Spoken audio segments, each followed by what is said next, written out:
আমার ইউটিউব চ্যানেলে সকল ছাত্রছাত্রীকে স্বাগত।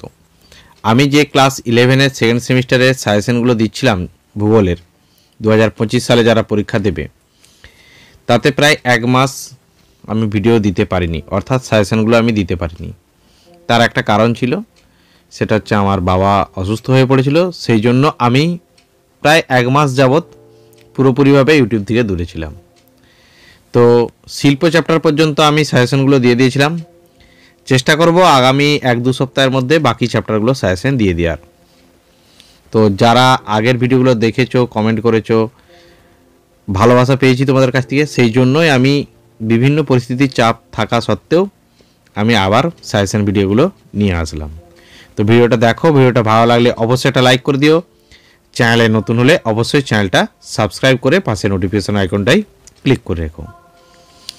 এই যে তোমাদের এই যে চ্যাপ্টারটা রয়েছে, অর্থাৎ মানবীয় ভূগোলের যে মৌলিক বিষয়সমূহের মধ্যে তৃতীয় শ্রেণীর অর্থনৈতিক কার্যাবলী, দ্বিতীয় শ্রেণীর অর্থনৈতিক কার্যাবলীর যে অংশটুকু ছিল শিল্প থেকে আমি বেশ কয়েকটা আলাদা আলাদা ভিডিও বানিয়ে দিয়েছি।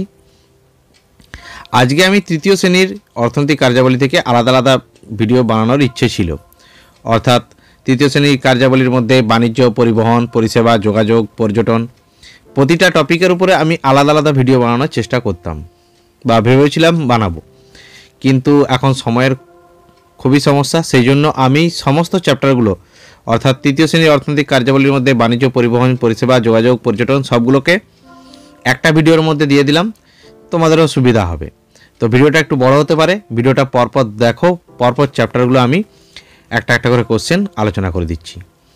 প্রথমে আমি বাণিজ্য নিয়ে আলোচনা করছি, এবং এখানে আমি 2 নম্বর এবং 3 নম্বর প্রশ্নগুলো একসঙ্গেই দিয়ে দিয়েছি পরপর, এবং ব্র্যাকেটে যেগুলো আমি উল্লেখ করে দিয়েছি, অর্থাৎ প্রতিটা প্রশ্নের পাশে দেখবে এরকম ব্র্যাকেটে লেখা আছে সেটা 2 নম্বরের প্রশ্ন না 3 নম্বরের প্রশ্ন। তাহলেই তোমরা বুঝতে পারে যাবে কোনটা 2 নম্বরের প্রশ্ন এবং কোনটা 3 নম্বরের প্রশ্ন। ক্লিয়ার? প্রথম শুরু করছি, বাণিজ্য কাকে বলে। 2 নম্বর, অভ্যন্তরীণ বাণিজ্য কাকে বলে। এগুলো জাস্ট সংজ্ঞাগুলো ভালো করে মুখস্থ করে রাখবে। পাইকারি বাণিজ্য কাকে বলে, খুচরো বাণিজ্য কাকে বলে। ঠিক আছে, কয়েকটা টিকা দিলাম, এই টিকাগুলো একটু দেখে যাও। টিকাগুলো প্রতিটাই ইম্পর্টেন্ট। তো প্রথম বিশ্ব বাণিজ্য সংস্থা বা WTO, তারপরে সার্ক, তারপরে ASEAN, European Union, OPEC, OAPEC, G20 এবং আন্তর্জাতিক কার্টেল। ক্লিয়ার? এরপরে আসছি বাণিজ্যিক উদ্বৃত্ত কাকে বলে, বাণিজ্যের গুরুত্ব লেখো। এই প্রশ্নটা খুব ইম্পর্টেন্ট রয়েছে এবং এই প্রশ্নটা 3 নম্বরের প্রশ্ন। আমি বারবার বলে দিচ্ছি, প্রশ্নটা কিন্তু ইম্পর্টেন্ট রয়েছে। স্টার মার্ক দিয়ে দিলাম, এবং এটা একটা 3 নম্বর প্রশ্ন ব্র্যাকেটে লেখা আছে। তারপরে আসছি পরে কোশ্চেন, অভ্যন্তরীণ বাণিজ্য এবং আন্তর্জাতিক বাণিজ্যের মধ্যে পার্থক্য লেখো।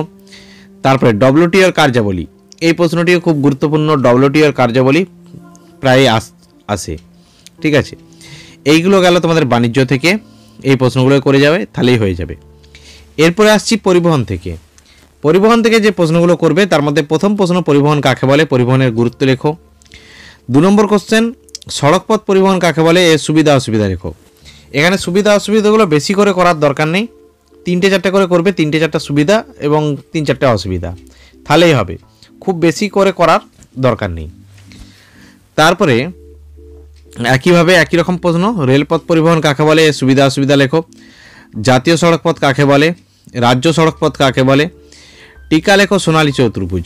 খুব ইম্পর্টেন্ট কোশ্চেন এবং পরিবহন থেকে একটি মানে বলবো কি খুব গুরুত্বপূর্ণ, ভেরি ভেরি ইম্পর্টেন্ট কোশ্চেন যদি বলা যেতে পারে, তাহলে হচ্ছে এই সোনালী চতুর্ভুজ। আরও একটা প্রশ্ন আছে আমি দিচ্ছি এরপরেই, সেটা হচ্ছে হীরক চতুর্ভুজ। সোনালী চতুর্ভুজ এবং হীরক চতুর্ভুজ অবশ্যই দেখে যাবে। একটা গুরুত্বপূর্ণ কোশ্চেন, শিপিং লাইন এবং শিপিং লেন কি, এই দুটির মধ্যে পার্থক্যও আসতে পারে, বা শিপিং লাইন এবং শিপিং লেন কি, এই প্রশ্নটিও আসতে পারে। ক্লিয়ার? আসছি পরে কোশ্চেন, জলপথ পরিবহন কাকে বলে, জলপথ পরিবহনের সুবিধা এবং অসুবিধা লেখো। আকাশপথ পরিবহন কাকে বলে, এর সুবিধা অসুবিধা লেখো। ইজি জিনিস, জাস্ট একবার করে চোখ বুলিয়ে নেবে, তাহলেই হয়ে যাবে। একটা গুরুত্বপূর্ণ কোশ্চেন রয়েছে, জলপথকে উন্নয়নের জীবনরেখা বলা হয় কেন।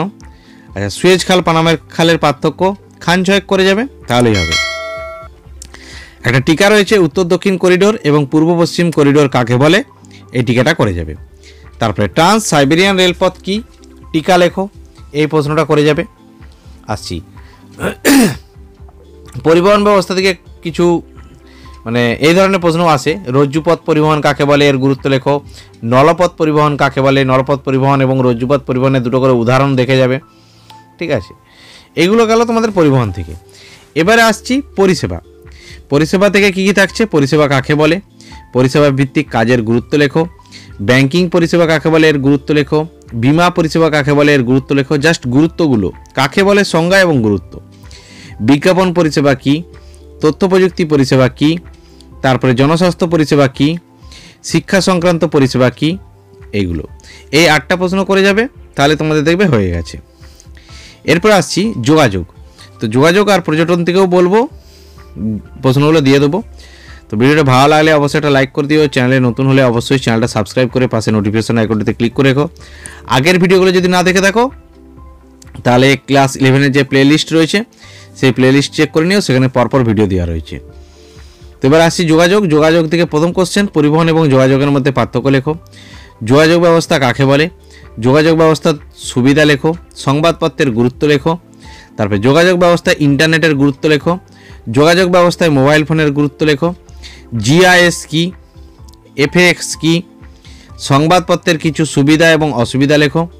টেলিগ্রাফ কি, আচ্ছা বেতারের সুবিধা অসুবিধা, এই প্রশ্নটা করে যাবে। বেতারের সুবিধা আর অসুবিধা, 3টে করে সুবিধা 3টে করে অসুবিধা। দূরদর্শনের সুবিধা অসুবিধা, একইভাবে 3টে করে সুবিধা 3টে করে অসুবিধা। এই প্রশ্নটি অবশ্যই করে যাবে। রিমোট সেন্সিং বা দূর সংবেদন কি, ক্লাস 10-এ তোমরা করেছো, জাস্ট একবার চোখ বুলিয়ে নিবে তাহলেই হয়ে যাবে। টেলি পরিষেবায় ভারতের একটি সরকারি এবং একটি বেসরকারি সংস্থার নাম। ঠিক আছে, অর্থাৎ মোবাইল পরিষেবায় যে সরকারি এবং বেসরকারি সংস্থা রয়েছে প্রত্যেকেই জানো। বিএসএনএল রয়েছে, আর বেসরকারিতে Vodafone, idea, Airtel, Reliance, Jio, এগুলো করে যাবে। আউটসোর্সিং কি, খুব ইম্পর্টেন্ট কোশ্চেন। এই প্রশ্নটি যোগাযোগ ব্যবস্থা থেকে আসার জন্য মানে আসতেই পারে, সেই জন্য আমি প্রশ্নটিতে খানদিনে স্টার দিয়ে দিলাম। আউটসোর্সিং কি অবশ্যই দেখে যাবে। ক্লিয়ার? এবারে আসছি তৃতীয় শ্রেণীর অর্থনৈতিক কার্যাবলীর লাস্ট টপিক বা শেষ টপিকে কি থাকছে, পর্যটন। পর্যটন থেকে কি কি প্রশ্ন দিয়েছি, পর্যটন কাকে বলে, পর্যটনের শ্রেণীবিভাগ করো, পর্যটনের উদ্দেশ্য লেখো। ইকো ট্যুরিজম কি, খুব ইম্পর্টেন্ট কোশ্চেন। ঠিক আছে, আমি সচরাচর ইম্পর্টেন্ট কোশ্চেন না হলে স্টার মার্ক বলি না, সেই জন্য এটাই স্টার মার্ক দিলাম। ইকো ট্যুরিজম কি অবশ্যই দেখে যাবে। আসছি পরে কোশ্চেন, হেরিটেজ পর্যটন শিল্প কাকে বলে, পর্যটনের গুরুত্ব লেখো। পর্যটন শিল্পের সমস্যা লেখো। ভারতের কয়েকটি পর্যটন কেন্দ্রের নাম এবং তার রাজ্যের নাম লিখবে। আন্তর্জাতিক পর্যটন এবং অভ্যন্তরীণ পর্যটন বলতে কি বোঝো। ঠিক আছে, এইগুলো হলেই পর্যটন হয়ে যাবে। এই প্রশ্নগুলোই দেখে যাও তৃতীয় শ্রেণীর অর্থনৈতিক ক্রিয়াকলাপ থেকে, তাহলেই মোটামুটি সিলেবাসটা কভার হয়ে যাবে। আর ভিডিওটা ভালো লাগলে অবশ্যই একটা লাইক করে দিল। তোমরা লাইক দিলে আমারও ভিডিও বানানোর উৎসাহ বাড়ে। আর চ্যানেলে নতুন হলে অবশ্যই সাবস্ক্রাইব করে পাশে নোটিফিকেশন আইকনটিতে ক্লিক করে রেখো। আগের ভিডিওগুলো যদি না দেখে থাকো তাহলে প্লেলিস্ট চেক করো। আর পরের ভিডিওগুলো দেখার জন্য অবশ্যই মানে চ্যানেলটায় নোটিফিকেশন আইকনটিতে ক্লিক করে রেখো। ভিডিও দেওয়ার সাথে সাথেই তোমরা নোটিফিকেশন পেয়ে যাবে। আপাতত এখানে ভিডিওটা আমি শেষ করলাম।